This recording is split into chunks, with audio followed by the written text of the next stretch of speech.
because the Navigator app is That designed to I would do place this where job even people if I were not who are being paid connecting with for each it. other Oh, the in our problem national It's really a community. passion People in of my family mine. that are dealing So with to be able Partnerships to and help generational women, health issues especially and mothers sharing share and just just being help out information. here Have women any be a part of questions it. you want to? Welcome to Healthier Habits, where we dive into health and wellness challenges and connect you with local resources here in Chicago. I'm Cassandra Zumba.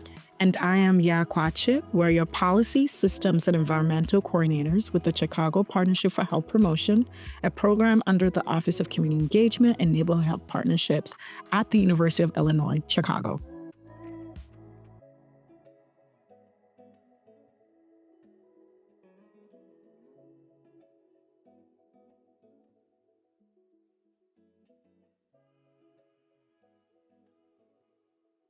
Hello and welcome to an episode of the Healthier Habits podcast. Today's esteemed guest is Yaisa Hagood. Yaisa Hagood is the executive director of Southside Center of Hope, a beacon of transformation for over 40 years, providing housing and life-changing support to women and children in Chicago's most underserved communities. A proud Chicago native, Yaisa has dedicated the past decade to nonprofit sector, driven by a mission to uplift and empower women to break cycles of addiction, rebuild their lives, and reclaim their futures with dignity and hope. Hello and welcome, Yasa. Thank you for having me. Yes, thank you so much for being here. This is our first time meeting you, so it is a pleasure to have you here. Yes. So a bio is only just a section or a small percentage of who you are and what you have done for the community. So can you introduce yourself, share your background, give us a little overview of your career and then your current role in the organization? Sure. Well, I earned my undergraduate degree from UIC. I went on to earn a master's degree from Roosevelt Mhm. and spent the first 15 years of my career in the for profit and higher education sector.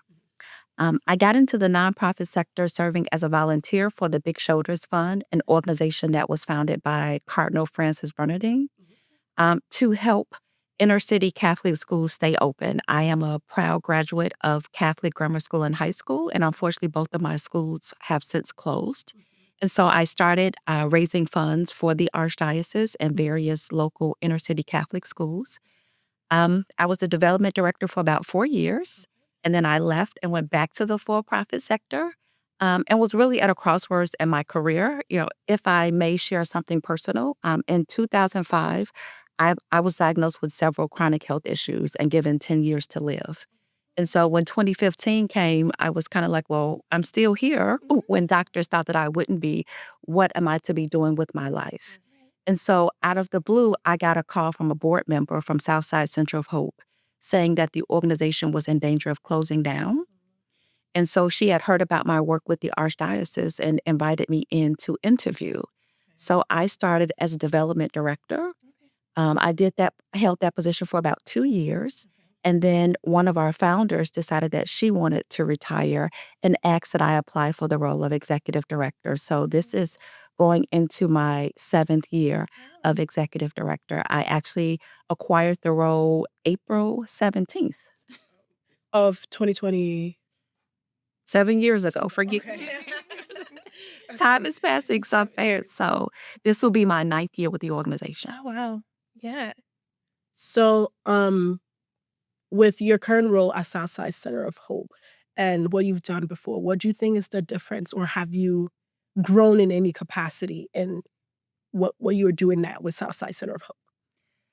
Honestly, the difference for me is that I would do this job even if I were not being paid for it. Mm. It's really a passion of mine. So to be able to help women, especially mothers, I'm a single mother, to be able to help them and be a part of their journey, Mhm. I think it benefits me more often than it benefits them. I often say that they're my sheroes because they've been through so much trauma, but yet they still keep moving forward. And so they inspire me every day, and I honestly love what I do. That is great to hear, and just to see how you took inspiration from different areas of your life and just having that I don't know if you want to say diagnosis of 10 years and just making the most of it and like and seeing you here, it's wonderful to see.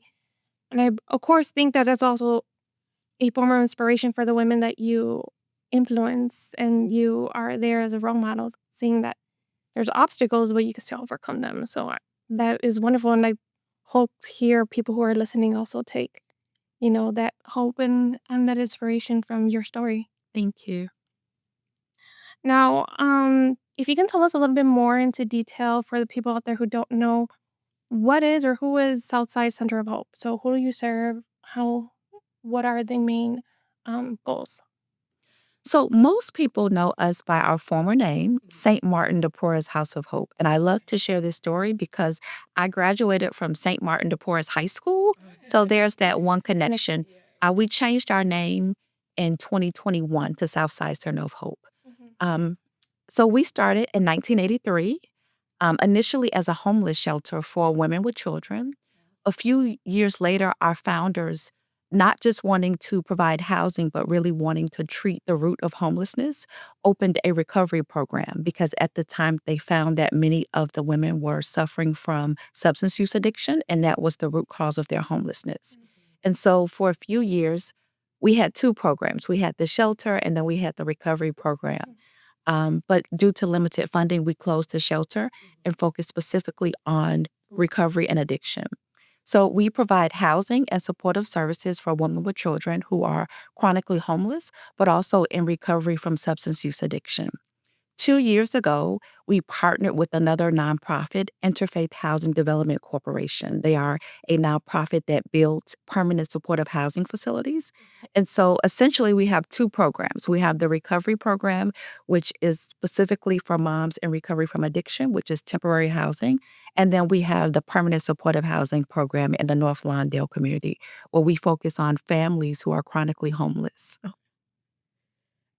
And then, is there a requirement for those who are seeking support? So for the recovery program, you have to be a mom, Okay. Mhm. at least 21 years of age. And before being admitted into the program, you have to have gone through traditional treatment. So that's a residential treatment program Mhm. where you actually have detoxed off whatever the substance you were using. For the permanent supportive housing program, those individuals come through the City of Chicago's 311 program, which is ran by All Chicago. So they are referred to us directly from that program. Okay. And I think while you were talking, you mentioned something about supportive services. And one of the current collaboration that you have is with us, Eat, Move, Save, Chicago Partnership for Health Promotion, where we come on your site. And one of the services that we do provide is a cooking demo with our meal kit. So can you give an example? 'Cause from what I could remember, you reached out. So can you take us through the timeline of why you wanted to, reach out to us and what kind of, grant allowed you to, reach out to us? So we partner with the Eat, Move, and Save program, if I'm not mistaken, with our recovery program prior to the pandemic. It just looked a little differently. My belief is you don't just treat the addiction, but you look at the whole person.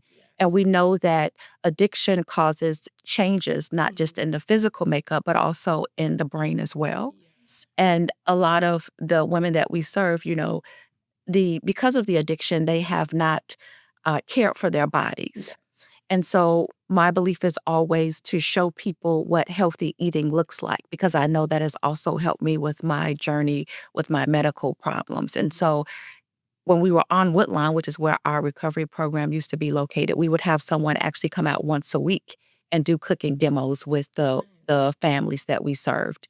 But they would not get the meal kits. Okay. So that's the benefit of the current program is that the families actually get to prepare the meal kits in their own apartments. Mhm. Um, Again, just wanting to help educate them that healthy eating can be affordable, one, Yes. but it's also helping them to understand what that looks like. A lot of them are disenfranchised.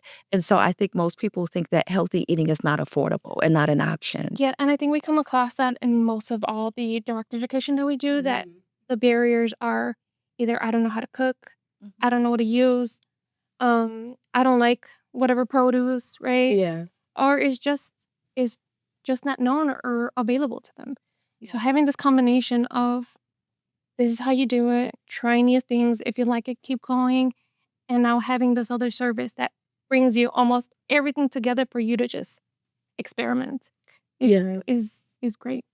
And I think even in our position as PSC coordinator, policy system and environmental program coordinator, you mentioned about seeing a person as a whole. And I think sometimes um, what we do is see the environmental, the social environmental factors that may, not allow individuals to eat healthy or have access to fresh produce or have access to physical activity. So looking at a person as a whole and seeing what the environmental factors are and trying to maybe change that or provide those services to help them make the healthier choice, the easier choice. Exactly. So I really want us to really dive into like the grant opportunity and speak more to how you were able to secure that opportunity because I think a lot of times people in your position may be looking for an opportunity to provide those same services to their organization or whoever they're serving. So just so there are resources out there for people to know about. So the grant that we receive comes through the state treasurer's office. It's the charitable trust grant, and this is actually our third time receiving the grant. You can apply every 3 years. So we've been applying over what, almost a 9 year period. Um, and you can apply for three specific areas: one to address food insecurity, housing, and workforce development. So for the three times that we've received the grant, each time we've applied to address for food insecurity. Yes. And the applications are due every year in September. Okay. Awesome. So you guys hear it out there. Food insecurity is very prevalent in our community right now, and these are one ways to try and move, the nail towards providing fresh produce or providing nutrition education to those who may need it. So, one of the people who are in the collaboration with us is Topbox, and from what I remember, you had a collaboration with Topbox before we came in too as well. Can you share a little bit about that? So we started partnering with Topbox right before the pandemic.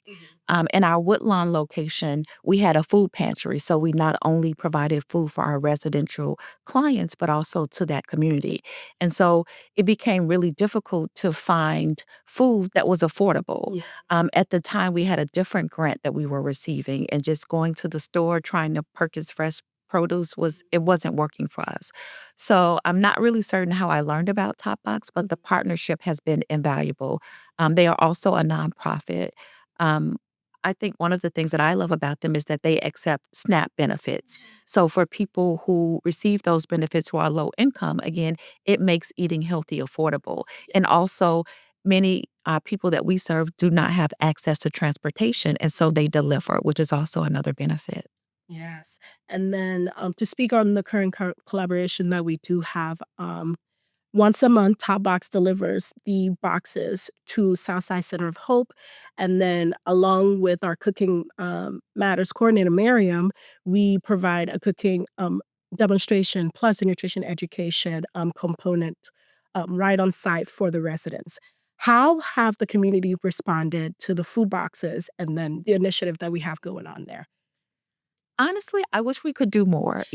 I am happy that we are serving once a month, but Mhm. as you know, it's never enough, right? Yes. Um, Having the component of you and Miriam and your team coming on site, I think is a major benefit. I'm often surprised by how many people don't know how to cook. And so to have that hands-on experience, but also for them to be able to come together as a community, um, it is really it's changed attitudes in our program. Many of them are asking, well, can they come on site once a week? And what we are doing, myself and my development director, is we're looking for additional funding in hopes that we can increase the frequency of the programming. Yes. It's a skill that needs to be grown for sure. So having that opportunity for people to experience it, to even do the taste test as well, gives them a little bit more courage to do it. I think one thing I love about being there is the questions that you get. Sometimes you're like, "Oh, maybe they may not like this meal," or they have something that they'll say about that. They always do have something that they'll say, and, like, it's good to hear what people would change about a certain recipe or how they do it due to their culture or due to their upbringing or their interaction with different produce or different recipes that we do bring there. And they're always lively there. They always have questions. And it's always great to for people to be receptive to the services that you do provide as well. And the few times that I've attended the group, one thing that I've noticed is how they haven't been exposed to different types of foods.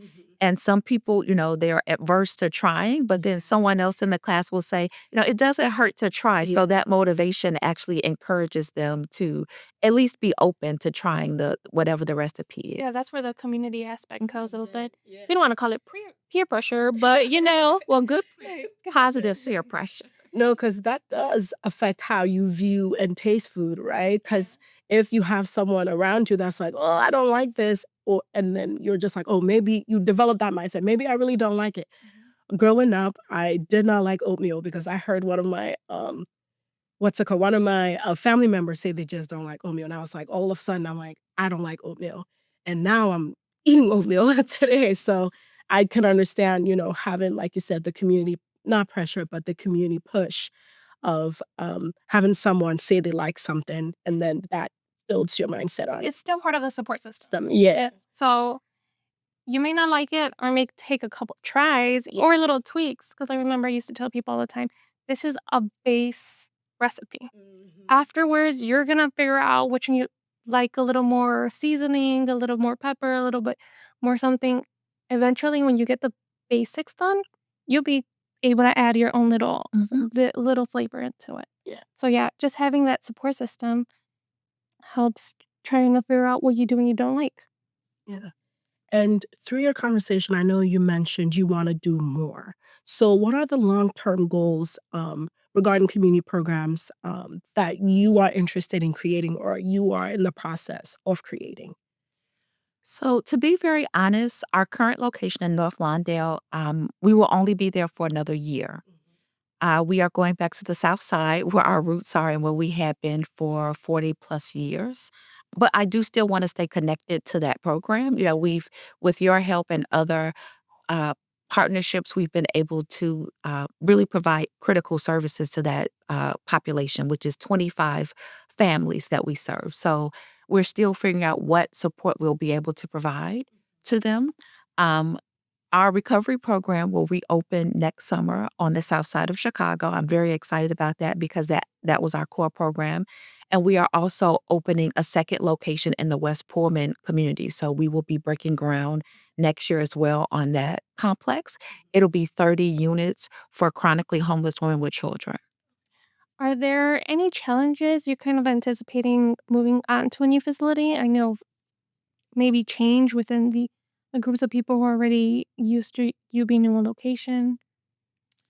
So this will be our fifth move uh, throughout the history of our organization, the third with my tenure of executive director. And so while moving is challenging, I think I've mastered it.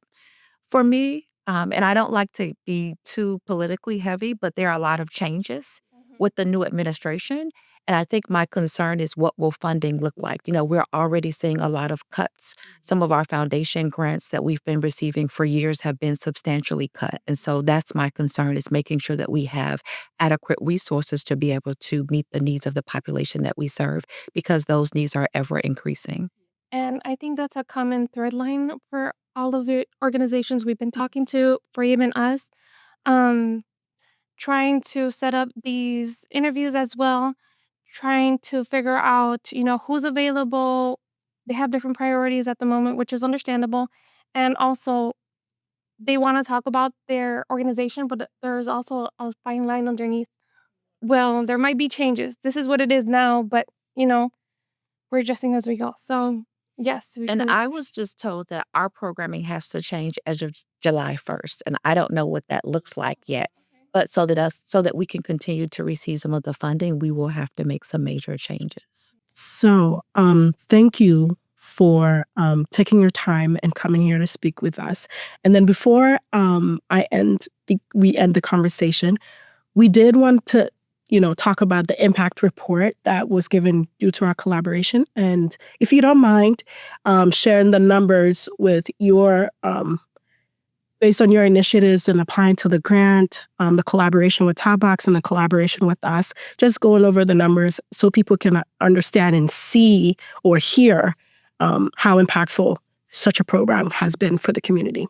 So from a quantitative standpoint, we've been serving 25 families each month, and that equates to 100 meal kits being served thus far, which in turn leads to 1,134 pounds of food have been served over the course of 4 months. Mm-hmm. Yes. So if you're out there and you hear this, there are opportunities or there are avenues to receive help or to receive resources as well. And then I'm also planning on having more conversations with you to how we can add to the community programs that you are trying to build, especially on maybe the policy, the system, and an environmental level as well too. So we want to say thank you. Is there anything else you would like to add? I would just like to give you the opportunity, if there's anything you would like to share with the public, with the community, on any projects you are having or recruiting for, anything that you would like to share that informed our people. And then as well, like share your Instagram, all of that, website, whatever you would like to share with them. So thank you for giving me the opportunity to do that. I am excited because we are embarking on an initiative that has been my baby for about 5 years. As a residential program, we can only serve so many people every year. And our focus has always been women with children, because we know that women often don't get the help that they need because they have to leave their children. And many women don't have support to be able to do that. And so that's why we are a family program. But we are working on starting a recovery cafe. So that means we will be able to serve both men and women in all populations. And we know some people need assistance, but they are not looking for a residential program for whatever reason. Maybe they have housing or some other stability that they can't turn away from. So with our recovery program, it will truly be a community-based program open to the community 7 days a week. We just made an offer for a building, and hopefully our offer will be accepted, and that program will also open in 2026. So I'm excited to be able to serve, again, not just women and children, but all populations that need supportive services. Yeah, that's exciting. I love cafes. I love them. So I think just having that more relaxed state of just a different scenery sometimes can feel daunting if you go to a classroom or just a facility where it looks like very clinical. Cafe just feels a lot more airy and nice and welcoming. I'm sure your facilities are welcoming, but it's also a different state of mind. And the beauty about the cafe is we'll be able to hire people from the community to be able to run it and be able to employ them as well. So it'll truly empower them to, feel like they are a part of their own recovery. Yeah, investing in your community more than one way. So that's awesome. So if anyone would like to learn more about us, our website is www.sscoh.com. Our Facebook page is rather long. It's Southside Center of Hope.org. Right now, our Instagram is not up and running, but we will get that up and running very soon. Okay, yeah, and we will also attach those to our description, so you can just click away as well. Thank you so much for being here. We really appreciate it, and I hope you had a good time.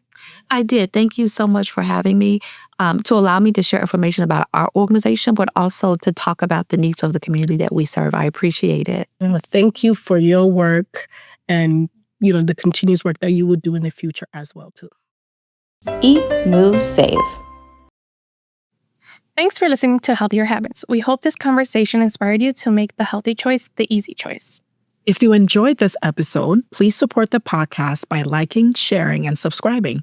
Don't forget to turn on that notification bell so you never miss an episode. Head over to healthierhabits.podbean.com to catch up on past episodes and find all the links and resources mentioned in today's show, or click around here on YouTube for more videos. Thanks again for tuning in to Healthier Habits. Until next time, take care of yourself and stay healthy.